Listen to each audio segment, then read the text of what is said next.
Kita ke informasi selanjutnya, pemirsa. Meski belum ada kasus kebakaran lahan perkebunan baik itu karet maupun sawit, namun Dinas Pertanian Kota Prabu Mulih meminta petani waspada menjaga kebunnya karena berpotensi kebakaran yang juga tinggi.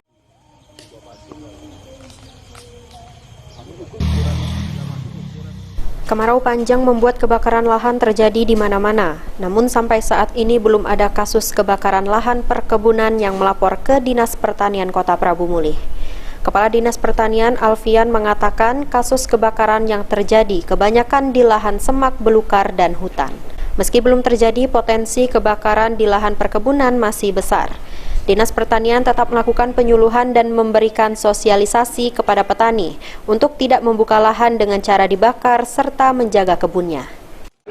Ya, sangat berpotensi. Jadi kita melalui penyuluh pertanian, kita selalu memberikan sosialisasi ke petani-petani untuk tidak membakar lahan dan menjaga kebunnya. Jadi memang diketahui luas lahan sawit yang paling luas berada di Desa Karangmulia, yakni mencapai 800 hektar.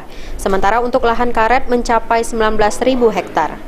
Kepala Dinas Pertanian Kota Prabu Mulih Alfian menyampaikan, seluruh perkebunan sawit di Kota Prabu Mulih dimiliki oleh masyarakat, bukan perusahaan. Lain halnya dengan perkebunan sawit di Kabupaten Muara Enim dan Ogan Ilir. Beni Firdaus, PAL TV.